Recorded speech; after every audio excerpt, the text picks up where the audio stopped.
What's going on, everybody? Crypto Headquarters here, and in today's video we're going to be talking about 3 penny cryptocurrencies that could potentially do well in 2018. Specifically, we're going to be reviewing an article that was written over on investinblockchain.com and reviewing 3 of their picks and how and why they could potentially do very well moving into the future. So with that said, I am going to jump into the disclaimer, which states none of the information in today's video is investment or financial advice. This is just simply my personal opinion. Please do your own research before investing. Don't invest more than you can afford to lose, and consult a financial advisor if necessary. As for transparency purposes, I will let you know before I talk about any of the cryptocurrencies in this video if I am or am not invested in them, and that's just for transparency's sake. So with all that said, let's jump right into it. As it was mentioned in the introduction of today's video, today I'm going to be reviewing an article over on investinblockchain.com talking about 3 penny cryptos set to explode in 2018. And as always, this will be linked in the description down below for those of you guys who are interested, so make sure to check this out.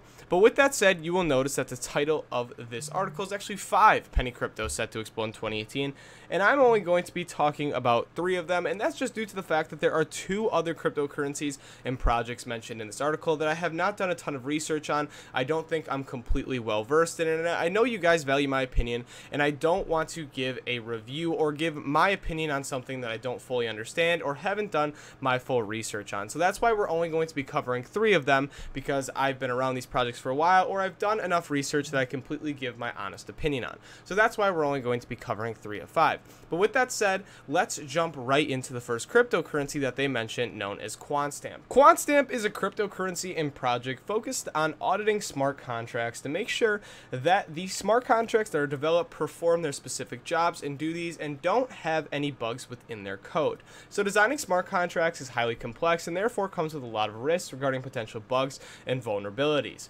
QuantStamp comes in and is a security audit protocol designed to find weaknesses in the design of smart contracts and signal these to developers before the smart contract is launched. This protects both users and investors as threats of privacy breaches and loss of funds are filtered out by the protocol. So as smart contracts are the backbone of pretty much every project out there in some way, shape, or form, it's all that more important that the smart contracts that are developed do their job. As they mentioned, this protects both users and investors as threats of privacy breaches and loss of funds are filtered out by the protocol, as QuantStamp is able to use their security audit protocol to make sure that everything is going according to plan. And even though developers think that they may have all of their bases covered and that they've went through every possible scenario, it's always good to have some sort of auditing service come in, because smart contracts, as they mentioned, are very highly complex and therefore come with a lot of risks involved, especially when you're dealing with huge threats such as privacy breaches and the potential loss of funds, among other threats and other things that could potentially happen with a faulty smart contract. So additionally, QuantStamp also provides a bounty program in which smart contract creators can use the native token QSP as a reward for bug finders. These bounty hunters are skilled programmers within the QuantStamp community who try to find flaws in the smart contract design. So this is pretty cool, as well as there is another use case for the native token QSP. Basically, a smart contract creator or developer can say, hey, I need somebody to go out and find bugs within this so I can patch them. I'll pay you in QSP, and these bounty hunters who set out to find these bugs are skilled programmers in the QuantStamp community who are qualified to go find these flaws in the smart contract, so the smart contract creator can then fix them. Even though QuantStamp is based on the Ethereum blockchain, it's blockchain agnostic, meaning that it is going to be able to launch its security audit protocol and audit other smart contracts and other blockchain platforms such as Neo, Lisk, or Wade. So even though QuantStamp is an ERC20 token built on top of Ethereum, it's blockchain agnostic, meaning that it can audit smart contracts on Ethereum as well as other platforms such as Neo, Lisk, or Waves, just adding to the ability for QuantStamp to then audit other platforms as well. So moving on, the security audits are already up and running, so it already has a working product in that regard, and there's a ton of news for 2018, including 2 big milestones such as the launch of their mainnet, which is scheduled for August, which is going to be big news, and the team expects its smart contract insurance mechanisms to be in place by October. So a lot of reasons to be excited for QuantStamp. Now if we head over to the numbers behind QuantStamp, we're going to see that QuantStamp falls just outside of the top 100 with a rank of 126th overall and a market cap just above $141 million. Now with this, that is a decently sized market cap in the world of cryptocurrency and blockchain projects, but right now we see QuantStamp with a price of about 23 cents per token. Now, please keep in mind that when we do talk about these penny cryptos, market cap, circulating, and total supply all have to be taken into account, because if we have a cryptocurrency with 100 billion in circulating or total supply and we see a market cap of $1 billion, obviously that's going to be different than the price of QuantStamp right now. And you just have to take into account how market cap, total, and circulating supply all correlate with each other. Now, I don't think I explained it that well there, but most of you guys should understand that how circulating, total, and market cap all correlate between each other. And obviously, the higher the market cap, the higher the price of the token or coin.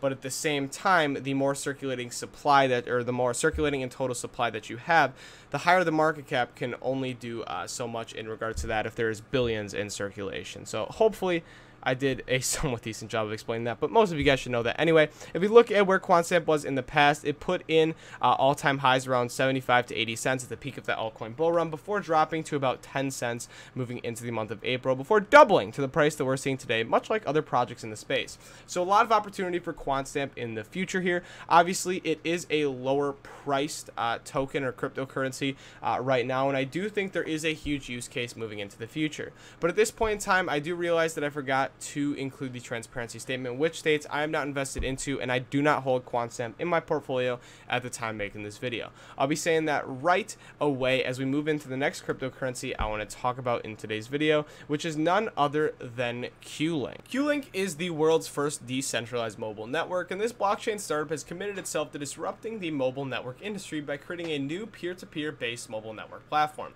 So why is QLink needed? Well, currently there are several issues with the mobile network companies. Firstly, the costs are more expensive than they should be due to inefficiencies within the space, and we've seen blockchain become disruptors to the inefficiencies that plague traditional systems, and QLink is disrupting that, or at least trying to disrupt that within the mobile network space. So customers pay for huge overhead costs and are charged hefty transaction fees for small data and mobile usage packages. Moreover, subscriptions for mobile networks are highly inefficient and leave people with either a lot of excess capacity at the end of the month, or they run out and have to pay an additional fee for a booster pack. Additionally, open Wi-Fi networks are not very secure and make user devices susceptible to hacks by moderately skilled digital criminals. So as you can see, there are 3 problems that they outline here, among other issues that will give people a reason to utilize QLink, at least in some way, shape, or form, because the way that things are traditionally done are just not getting it done, or at least there are a lot of inefficiencies within the system. QLink has set out to create a platform for a shared mobile network, meaning people with excess capacity on their devices or a powerful Wi-Fi hotspot can actually earn QLink's native token, or known as QLC, for renting out their spare Wi-Fi to other people. Additionally, they plan to roll out another service that is a decentralized SMS service. So what does this exactly mean? Well, this service allows people with excess SMS allowances to sell these text messages on a decentralized platform. So if you have an excess amount of SMS messages or these text messages that you haven't been using, you can sell them. So for example, one use case is that companies can buy your excess text messages assets in bulk and then in turn use them for marketing programs and verification and registration codes. Based on QLink's roadmap, this could be the year that this project goes big. Their SMS and Wi-Fi products have already been launched this year, and these are just the beginning. We can expect mobile data billing smart contracts, a QLink wallet, a QLink router, and the cherry on the pie is the launch of the public QLink chain. So obviously, QLink is a very ambitious platform, and disrupting the mobile network industry is not going to be an easy feat. However, the way that QLink is attacking this has left me with a lot of optimism for the future. So I am not invested into QLink, and I don't hold QLink in my portfolio, but at the same time, I will say, and I am keeping a close eye on this project in the future, because right now QLink is sitting at 20 cents and has a very low market cap of about $48 million and some change in a rank of 247th overall. So when we look at the circulating and total supply, not a huge circulating and total supply, but at the same time it is definitely not on the smaller side, respectively at 240 million in circulation and about 600 million in total supply. If we look at where QLink was in the past, a month after coming out of ICO, or at least about a week after coming out of ICO and becoming tradable, we saw QLink hit $1.25 before dropping all the way down to the 20-cent mark that we're seeing today. So QLink really hasn't seen a large price increase since it came and became tradable. Obviously, it was tradable at pretty much the peak of the altcoin bull run, so that obviously had some kind of effect on it as well. But moving forward here, I am going to be keeping an eye on Q-Link because it is a very ambitious project. It is trying to disrupt the mobile network industry, which does, as it is pointed out, have a lot of inefficiencies to it, and I think could provide a lot of advantages to potential users who do adopt this. So keep in mind, I am not invested into this at this point in time. However, I am keeping a close eye on it as it is an interesting project and does have a lot of opportunity to gain, as they do point out in this article, as it does have a lower market cap, especially when we compare it to QuantStamp, which is about triple the Q-Link market cap right now. So at this point, I want to jump into the third and final cryptocurrency known as Polymath, and of course, you guys have heard me talk about this coin on this channel in the past. For regular followers of my channel, you guys know that I have been very interested in Polymath and have done a lot of Polymath related videos on my channel. So first and foremost, I'm not invested into and don't hold Polymath. However, Polymath is a cryptocurrency that has been on my watch list for a while, and it is refreshing to see it mentioned in this article. So my opinion on Polymath is I'm very excited for the future of this cryptocurrency. Now at this point in time, I want to cover what Polymath is and how they plan to shake up the ICO and security space. So ICOs have raised a tremendous amount of capital. However, there is a lot of concerns and dark clouds ahead of the ICO industry due to the fact that this model of fundraising has a lot of concerns behind it. Right now, ICOs are very similar to securities and actually have a lot of issues because of that. So securities are a traditional way to raise capital, and issuing a security comes with strict regulatory requirements, and governments want to apply these requirements to ICOs. So due to the fact that ICOs pretty much classify as a security, many of the exchanges, as well as the ICOs being raised over on Ethereum or whatever platform they are not following the regulatory requirements that they should be if they are to be deemed a security. So regulatory bodies haven't found a proper classification for cryptocurrencies as a whole, and struggling with the question of which cryptocurrency should and shouldn't be classified as securities. And because of this, businesses that want to get into the crypto revolution, raise capital through issuing their own tokens, are hard-pressed figuring out how to do this while remaining compliant with regulations. So you have a ton of businesses right now that want to get in, they want to raise money and capital through their tokens, or by issuing their own tokens, and the main way that they would do this is through ICOs. However, as it currently stands, regulatory bodies have not been able to give ICOs a classification thus far, although many instances point to the fact that ICOs should be deemed a security, and we've seen many governments crack down on ICOs, and we've seen other countries such as South Korea and China at times, although China's been on and off, even going as far as to banning ICOs. So you can see why businesses are very hesitant to get into the ICO game as it currently stands. Enter Polymath. Polymath, a security tokens platform that is set out to connect traditional methods for raising capital with a new way through cryptocurrencies. Polymath wants to create a platform which transforms shareholders into token holders. They've replaced the term ICO with STO, which is an acronym for Security Token Offerings. The STOs were launched on Polymath's decentralized platform as a service. The platform helps companies overcome the technical and legal challenges companies face when issuing their token to raise capital. So they basically allow companies to get into the service with the knowledge that they know they aren't going to be violating any regulatory concerns, while also raising capitals through the STO, otherwise known as Security Token Offerings. Polymath's native token, otherwise known as Poly, has Know Your Customer services built into it, making it compliant with regulations, and thus allows for investments in other projects. To optimize the KYC functionalities of the token in the platform, Polymath is partnered with another blockchain startup known as Selfkey. Now, by providing tools for security token issuing companies and being a legally compliant platform, Polymath can very well become a leading industry player in the security tokens market. According to the company's own predictions, the security tokens industry can have a $10 trillion valuation by 2020. So the main reason that I'm very big on Polymath is because we've seen regulation be on the horizon for the past few months now, and we really are getting to the point where we might see some concrete rulings come down in terms of what is and what isn't considered a security, at least within the United States. And ICOs really are going to, at some point in time, inevitably come to an end, or at least be cracked down upon to the point where it might actually have a very similar model to Polymath. Now, at this point in time, I think Polymath's platform is very, very practical and fundamentally sound in the regard that STOs could potentially become the future, and we've seen that with the company's own predictions. Take this for what you will. The security token industry can have a $10 trillion evaluation by 2020, but at the same time, we've seen so many problems with ICOs that Polymath complying with the regulatory standards actually could go a long ways for many investors and businesses within the space. So think about it like this: if ICOs were to be banned or cracked down on harshly, and Polymath were to be able to comply with these regulations without all of the issues that ICOs have, it would be a perfect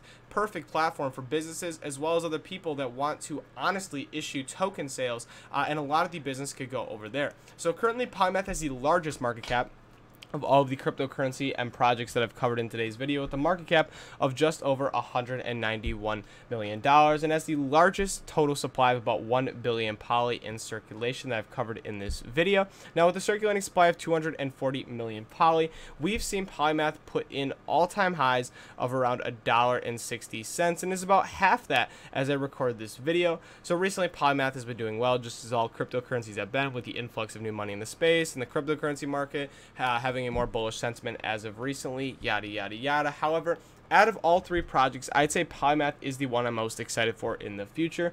Keep in mind that all three of these cryptocurrencies I've covered in this video today, I am not invested into and don't hold in my portfolio. And I just keep saying that due to the fact that I want to let you guys know where I stand and be completely transparent with you guys as I make this video. So that's going to conclude the video for today. All three of these cryptocurrencies have a potentially good future in front of them. I think for the most part, they're pretty much fundamentally sound, with Polymath being my favorite of the three. But we also see QuantStamp have a lot of practicality within the auditing smart contract business, and QLink being the lowest market cap cryptocurrency of the three, having a lot of potential to disrupt the mobile network industry as well. So three cryptocurrencies, a lot to consider in today's video, and I'm going to cut to my final thoughts as well as the outro. Before I cut to the outro of today's video, I want to reiterate a point that I tried to make earlier in the video but explained very poorly. So when we talk about penny cryptos, as we are in this video, or cryptocurrencies worth less than $1, as just pointed out in an Invest in Blockchain article, or at least that's what their opinion is on what a penny crypto is,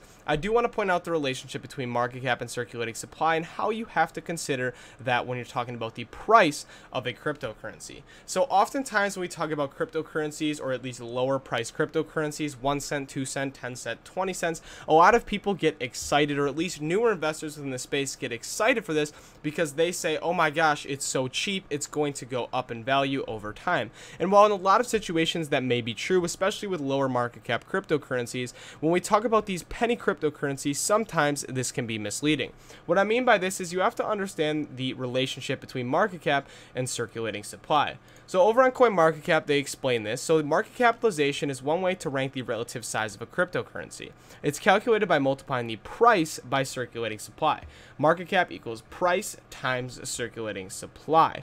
So when we look at market cap and we look at a cryptocurrency like Cardano, Cardano has about 26 billion. I know it's about 25.9 billion, but let's say 26 billion Cardano in circulation, yet it has a higher price than QuantStamp, who has effectively a 25 billion less in total supply and circulation as well. And why is this? Well, this is due to the fact that when you have a lower amount in circulating supply, or a lower total supply of something, obviously the individual price of that cryptocurrency is going to be more, due to the fact that there is less of it, supply and demand. However, at the same time, you have to take market cap into consideration. When you take $141 million market cap and compare that to the $8.8 billion market cap that Cardano has, obviously Cardano is going to be worth more than the likes of QuantStamp. Now, I'm just using both of these cryptocurrencies as an example because it illustrates how a cryptocurrency that has 26 billion in circulation, or about that, can be worth more than something that has just less than 1 billion in circulation. So that's the relationship between market cap as well as circulating supply. So you might look at Cardano and say, oh my gosh, it's at 34 cents. That's a steal. It's going to $1 soon. And while that is certainly possible, please keep in mind how the overall market cap influences that price. And right now, Cardano has less of a chance to exponentially increase, not that it can't, than QuantStamp, due to the fact that QuantStamp has a lower market cap. So please keep in mind that the word penny, or the lower or smaller price cryptocurrencies, is a bit misleading. You do have to take in the market cap as well as the circulating and total supply. So with that said, I'm going to jump into the outro of today's video, which states none of the information in today's video is investment or financial advice. This is just simply my personal opinion. Please do your own research before investing. Invest at your own risk. Don't invest more than you can afford to lose. Consult a financial advisor if necessary. As for transparency purposes, I am not invested into any of the 3 cryptocurrencies I talked about in this video, QuantStamp, QLink, or Polymath. And with that said, please make sure to hit that like and subscribe button, and have a great rest of your guys' day. Hopefully you guys enjoyed the video, and comment down below if you guys have any questions or thoughts on the 3 cryptocurrencies I covered in today's video. So again, make sure to hit that like and subscribe button, and have a great rest of your day.